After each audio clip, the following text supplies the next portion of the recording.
Well, hello and welcome to this English lesson about action verbs. As you can see, this is part 2. About a month ago, a little over a month ago, I did a lesson on action verbs. I think it was called Basic Action Verbs. This English lesson will be a little more advanced, actually more intermediate. These are action verbs that we use quite commonly, but they're kind of a level above the basic action words. For example, instead of shut the door or close the door, sometimes we slam the door. So that will be one of the action verbs that you will learn in this English lesson. I do have some video clips prepared, so you'll see all of these action verbs in action. That makes the lesson just a little bit more exciting. But once again, welcome to this English lesson about action verbs. Part 2. Slam. So this is something you do with usually a door. Sometimes when you get out of your car, you close the door. Sometimes you shut the door. But if you close it really fast and hard, we use the verb slam. It's not a good idea to slam a door. In a house, you can shut a door or close a door, but you can also slam a door. Sometimes you slam a door shut by accident. Sometimes you don't know your own strength, and so you push the door too hard. But sometimes people will slam a door when they're angry. Sometimes when people are angry, they will walk away. They'll go through a door and they'll slam the door because they're angry. Maybe they get out of the car and they're angry with the person who they were in the car with, and they might slam the door. So let's watch that one more time. When a door is shut really quickly, and it usually makes a loud noise, we say that you have slammed the door. Pounce. So this is something that mostly animals do. You can see that this cat has found something in the lawn. Maybe it's a small bug, maybe a cricket or a grasshopper, and the cat has decided to pounce on it. When an animal pounces, it's a fun word to say, isn't it? When an animal pounces, they go from being very, very still to jumping forward quickly, usually with their front 2 paws. So let's watch the cat one more time. The cat will pounce on a small insect in the lawn. And I think maybe it caught it because it doesn't run in any other direction. It must have pounced and caught it. So I don't have a video for this one, but pry is when you use something like this tool, which is called a crowbar, to kind of open something up or to make something move. We often use the word pry when we're using a stick or a tool to kind of take something apart. This person is going to pry this piece of wood off of the wall. We even sometimes call this a pry bar. I call it a crowbar, but you can also call it a pry bar, a tool that you use to pry something. If you play cards, before you deal the cards, you need to shuffle the cards. You can see that this person is playing a game called Uno. It's a really fun game, by the way. But they have decided they need to shuffle the cards before they deal the cards. So when you shuffle the cards, you mix the cards up. You want to make sure that the cards are not in order anymore. You want to make sure that everyone gets a random card when you deal the cards. So you shuffle the cards. Flatten. I couldn't find a good example of flatten. This was the best one. When you flatten something, you make it flat. My hand is not flat. If I push down, I can make my hand flat. I can flatten my hand. This person is cooking something. I'm not sure exactly what it is, but they have this heavy thing that they're putting on top of the food to flatten the food. When you flatten something, you make it so that it's even and usually quite thin.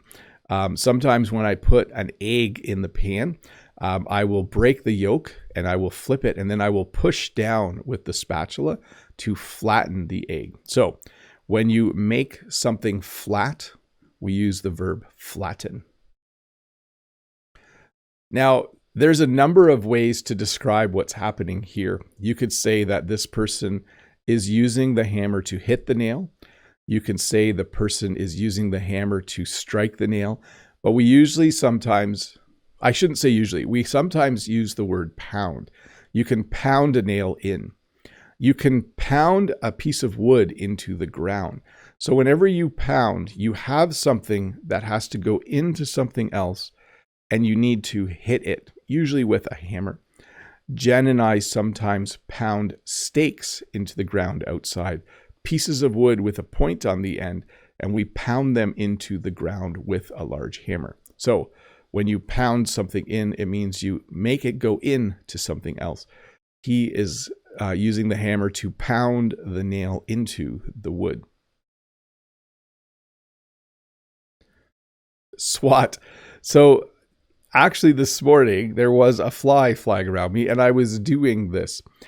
In fact, I think the last time I taught the word swat, the same thing happened. You can see that this person is swatting. When you swat, sorry to flip from the ing form to the normal form. When you swat, you do this with your hand. You can also do this with a fly swatter. A fly swatter is something you use to swat flies. But anytime you do this action, especially when there are bugs around, we say that you are swatting. You have decided to swat the bug, usually to get rid of it. So when you yank on something, it means to pull it, but to pull it really, really hard, to use a lot of strength when you pull it. So this person has decided to yank on this door. It's kind of the opposite of slam in some ways. When you slam a door, you close it with lots of strength. When you yank on something, or when you yank on a door, you try to pull it open with all kinds of strength. It's not the same as open though, okay? Yank is what you would do just before something does open. So he is trying to open the door by yanking on it, and it probably isn't moving. He's using as much strength as possible to pull on it. Shove. So I really tried hard to find a video clip of someone shoving someone else, but I couldn't. So this is the only thing I could find. When you shove someone, it means you push them and maybe they go off balance. It's obviously not a nice thing to do to someone. You don't want to shove someone. Sometimes when you're waiting in line, you accidentally shove someone. When you turn, you might shove them by accident. But generally, a shove would be an intentional push. That means you decided to do it with one or both hands, and you make the person move in the other direction. I would say this: kids sometimes shove each other. If you hand out candy and the kids are excited, they might shove another kid out of the way while they run to get candy from you. So if you're visiting someone who has kids and you're giving them candy, they might shove each other as they try to get candy. You can see that this bread bag, they have decided to twist the plastic bag at the end and then put a twist tie on it. So when you twist something, you do this. You can twist a cork out of a bottle. So it involves turning sometimes multiple times. Someone took this bread bag and they twisted the end, and then they put the little green twist tie on it so that it will stay closed. So when you twist something, it involves turning. And I'm trying to think of another example of twist. You can twist your hair. I obviously can't, but you can twist your hair if you want as well. Unscrew. So when you have a screwdriver, and if there are screws in something, you can unscrew them. So this means you put the tip of the screwdriver into the screw and you turn counterclockwise. I think that's universal around the world. I'm pretty sure everyone turns counterclockwise to unscrew something. In English, we say righty-tighty, lefty-loosey. I don't know if you've ever heard that phrase. It's to remind people that when you're unscrewing something, or if you're taking a nut off a bolt, if you turn to the left, lefty-loosey, righty-tighty, lefty-loosey, you can remember. But anyways, this person has decided to unscrew the screws from this door. So you can see they're using a screwdriver to do that. We have the verb swing. We use this a lot when talking about sports. When you play golf, you swing the golf club, just like this gentleman is. When you play baseball, you swing the bat. I'm sure in cricket, you swing the bat as well. It's anytime you have something in your hand and you do this kind of motion. You can swing a stick. You can go outside and swing a stick. But it always involves having something in your hand. Although you can swing your arm at someone too. So I take that back. You don't have to have something in your hand to swing. By the way, someone did ask about the verb shuffle, whether it had other meanings. It does. You can shuffle your feet. You can shuffle the songs on your playlist on your phone so that they play in random order. And swing as well. You can swing on a swing. Sometimes these verbs have more meanings than just the one I'm teaching. And sometimes I don't cover them all. So sorry about that.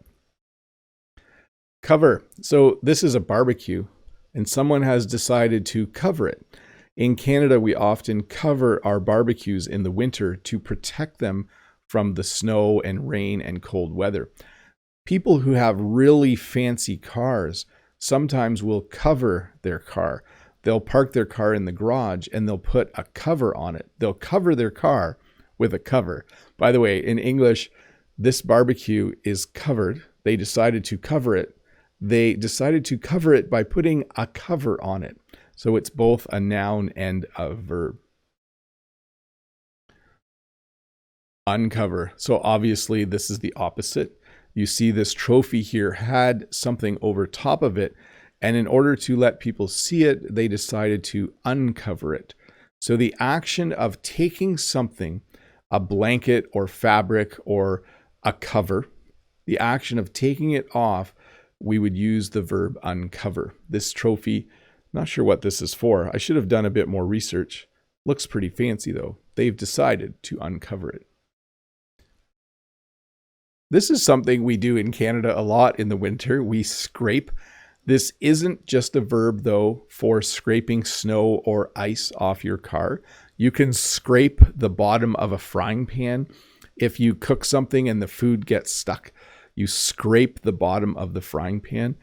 Definitely in the winter, I scrape ice off my windows before I drive my car. It's the action of removing something from something else that's kind of stuck on there. The ice is stuck to the window, so I need to scrape it off. I need to use my strength and a small scraper to scrape it. In a frying pan, the food might be stuck to the bottom of the pan and you need to scrape it off. Fluff. So sometimes you fluff your pillow. We actually use fluff up. We add the word up quite often, but fluff will work. If your pillow is really flat, if you slept on your pillow all night and you have flattened your pillow by rolling your head around on it, there's the word flatten again. You can fluff your pillow. You can fluff up your pillow. You can kind of do this to it to make it a little more rounded and thicker again. So you kind of fluff the pillow. I fluff up my pillow before I go to sleep every night. Spread. So this morning I had an egg and I put it on a piece of toast. But before I put the egg on toast, I spread some butter on the toast. Not this much butter. This person has decided to spread an unhealthy amount of butter on their toast. It might also be margarine, by the way. But when you spread, you usually use a knife or another tool to put a thin layer of something on something else. You spread butter on a piece of toast. You can also use spread to talk about putting something on the ground. You can spread salt on the sidewalk in the winter to melt the ice. So anytime you distribute something, I guess would be a more formal verb. Or whenever you do this kind of action, we use the verb spread. You spread it on the toast. That looks yummy, by the way. I wonder why it's not melting. The toast doesn't seem very hot. Usually the butter that I put on my toast melts right away. Sprinkle. So sometimes I sprinkle some chocolate chips on top of my ice cream. Sometimes I sprinkle, I'm trying to think of another word for sprinkle. When you make a birthday cake, you might sprinkle some toppings on top. But when you sprinkle, you do exactly this. You take a little bit of something and you kind of do this action. Does my hand match the video clip? You take a little bit of salt and you kind of sprinkle the salt, or you take a little bit of spices and you sprinkle them on your food. So you take a small amount of something and you kind of drop it on top of something else. This isn't how I put salt on my food, though. I usually just use the salt shaker. I shake it. A slide. So you can slide a lot of things, but in general, it means to move along something without moving your arms or legs. This kid has decided to slide down the slide. You can slide something across something. Like if this was sitting on my hand, I can slide it across my hand. So anytime a person and a thing or two things are moving against each other, we use the verb slide. So you can slide from one end to the other. You can slide on ice. You can run and then stop moving your feet and you will slide across the ice. That's always fun to do, by the way. I like doing that every once in a while. I like to slide on ice. Even at my age, it's a lot of fun. So whenever a birthday is approaching or when Christmas is approaching here, we buy each other presents. And before we give the present, we wrap the present. So we take the present and we put paper on the outside so the person can't see what it is. You can see in this picture, the person has some wrapping paper and they have a gift and they've decided to wrap the gift. So they're going to put wrapping paper on the outside to kind of disguise what it is you are looking at. So they've decided to wrap the gift and they've decided to keep it a secret until the day they give it to someone. Measure. When you build something or when you need to cut something or when you need to put something in a specific spot, you will measure. You will spend some time with a measuring tape, that's what this is, or a ruler, and you will measure. You will figure out how many centimeters it is or how many inches it is. If you have a piece of wood and you need to cut it at 32 centimeters, you will measure the piece of wood and you will put a pencil mark and then you will cut it at 32 centimeters. So when you measure something, it means you use something like a tape measure in order to make sure the length is the length it's supposed to be. You will measure it. It's spring here, and a lot of people have decided to mow their lawn. They have decided to get out their lawnmower. They've decided the grass is too long and they need to mow it. We actually have this exact lawnmower. This isn't me, but this person has decided to mow their lawn. What I will say, though, is I don't often pull the lawnmower backwards. That's a new one for me. I generally push the lawnmower forwards and then turn around at the end. But when your lawn is long, sometimes you need to mow your lawn. If you live in an apartment, you don't have this problem. But if you live in a house and you have a lawn, you need to mow your lawn. Okay, be careful. There's going to be a bit of violence here. She decided to slap him. So again, you shouldn't ever hit people, but this particular kind of hit is called a slap. It's when you do this to someone. When you have your hand open and you do this, there, I just slapped myself. I'm going to stop the clip because I don't want you to have to watch someone getting slapped over and over again. But sometimes if you're watching a TV show, someone might be angry at someone else and they might slap that person. They might decide they're so angry they're going to hit the person, and they hit them with their open hand across the face. They slap them. When you go on a trip, you need to pack. When you pack, you put all of your stuff in a suitcase or in a bag. We also use this verb to talk about moving. When you move from one place to another, you will pack. You will pack your suitcase or you will pack your boxes. You will pack your bags. So anytime you are going on a trip or moving, you will pack before you go. You will put all of your clothes and the things you need into a suitcase or into a bag. Sorry, let me just get to where I'm supposed to be here. There we go. Scrub. So we talked about scrape, and scrub is similar, but it's usually used with soap and water and a sponge or a cloth. This person is going to, or they already did, scrub this glass. Now they're rinsing it, by the way. So right here, so this is, they're scrubbing it. So using a sponge and some soap and water, they've decided to rub the glass really hard. And the verb we use is scrub. I know it rhymes with rub, but that is the verb we would use to describe this action, to scrub. Right there, that's a scrub. So when you have, I think I've done this. Did I do this in the last lesson? This might have been one of the basic action verbs. I'm not sure how this slipped in here, but this person has decided to fold this piece of paper. They have a piece of paper. They don't want to leave it flat. For some reason, they want to fold it. So they do this and they press it down. They do this. You can see in this little video clip, the person has decided to fold the piece of paper that they have. When you go and watch a performance, you will often clap at the end. We call this applause.